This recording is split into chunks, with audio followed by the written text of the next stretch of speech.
Hi there and welcome back. Got a special request to do a rusty spinner, a classic rusty spinner. I'm going to do that for you here today. I'm going to start with a standard dry fly hook, a Tiemco 100 or equivalent type hook. This is size 20. And we're going to be using some Semperfli Nano Silk white and 18-aught.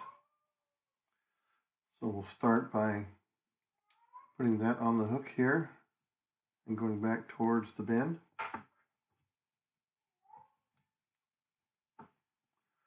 For the tail, I'm going to be using some Coq de Leon. This Coq de Leon that I have here is the medium Pardo color. So the first thing I'm going to do is take one of those feathers and pull back about 10 or 12 fibers or so. I'm going to bring them out perpendicular to the stem, hold them and strip the stem off. Grab those by the butts here. I'm going to measure about a hook length from the front of the eye to the back of the bend. Answer that measurement back here.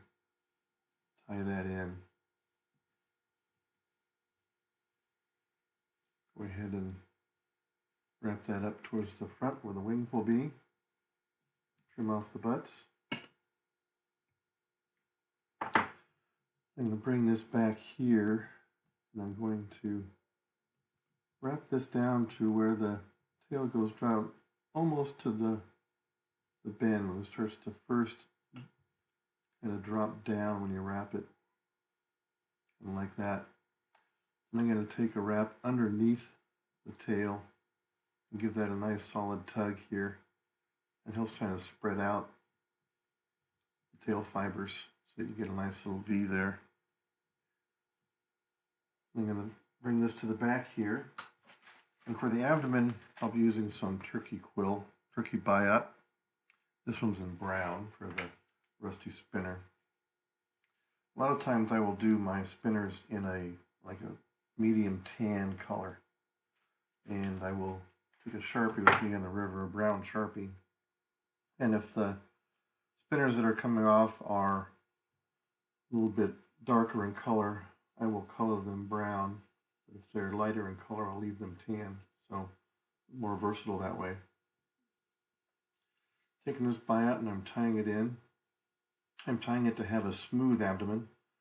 When I'm doing turkey biots here,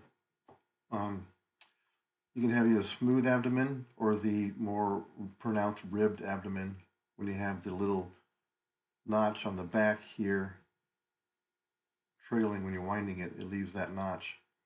For the smaller flies, like 16 and smaller, I'll do the smooth abdomen. When I get larger flies, like 14 and larger, I will do the ribbed abdomen. So I tied it in so that I have the transparent side of the biot up and then the notch side down. This will give me a smooth abdomen when I wrap it. I'll put my hackle pliers here on that biot. And I'm going to come here and put a little bit of super glue on the thread wraps there. When I'm doing delicate materials like these turkey biots, or if I'm doing pheasant tail, things like that, I'll put some super glue on the body. Makes it a little bit more robust and helps it stay together longer.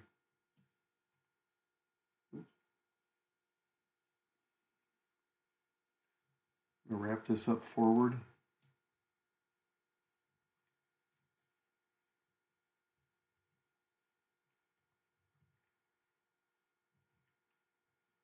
See, that's giving me a nice smooth abdomen with some coloration that would suggest ribbing.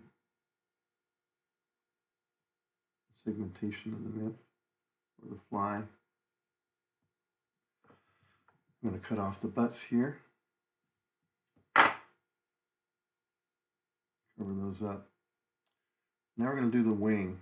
For the wing here, you can use lots of materials. I've got another video on there for my wally wing spinner, the posted wally wing spinner. You can use yarn, you can use CDC. For this one, I'm going to use this Madeira embroidery thread. So you can get this stuff online or at some of the fabric stores. This color is prism white. And this is a nice kind of sparkly white thread, stranded thread. I'm going to tie that on, then do some figure eights over it to separate those wings.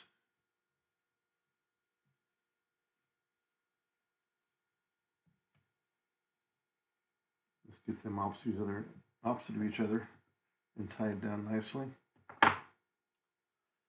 Leave them a little bit long here at first. Let me trim that a little bit more. I can do the thorax here. Do that a couple more wraps, make sure that's secure and not going anywhere. Now, like I do on my Wally wing spinners, I'm going to post the wings here. Posting the wings does a couple of things. One, it makes them a little more sturdy. And second, it makes them kind of stick out and not fold back as easily as if they weren't posted. So I'm going to wrap up about 1 millimeter or so, a little more than an eye length. Give it a dozen wraps or so and come back. Secure that around the shank and come over and do the other side the same way. In doing this, I like to flatten the thread so it gives a nice smooth post. You can do it by doing a little loose wrap, then hold the thread as you tighten it.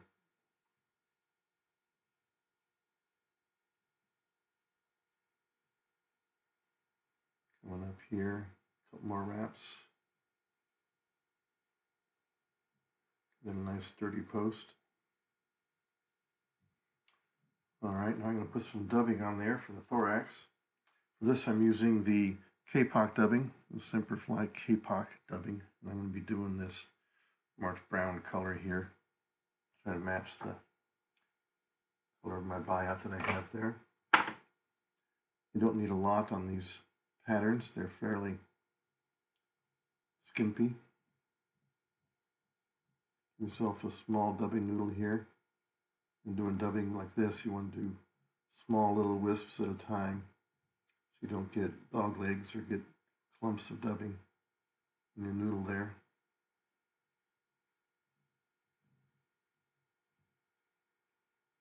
Let's do one more little wisp on there. There you go. I'm going to wrap that behind the wing and over the wing both directions. And come in front. Need that a little bit more actually. It's a little sparse. Nice thing about dubbing is you can always add more. It's difficult to take it away once you have it on there.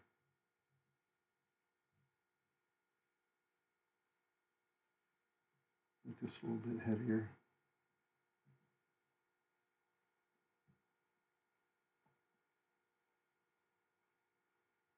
There we go. I'll finish that and trim the thread.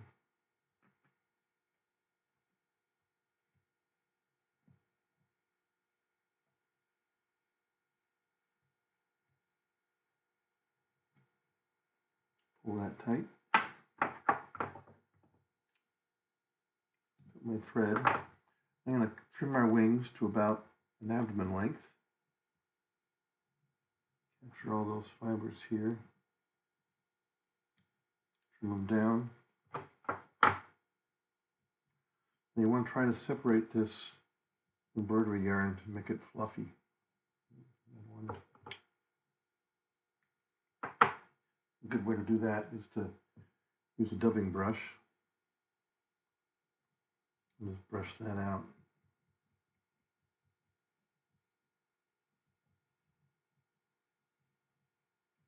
And separate those wing fibers. There we go. The last step is to do your best haircut job and give it a little trim on the back of the wings here. Taper them back. And that is it. Fairly simple to do, highly effective pattern when you have mayflies hatching and then spinner fall. Trout prefer the spinners over the adults. So that is the rusty spinner. Good luck and happy tying.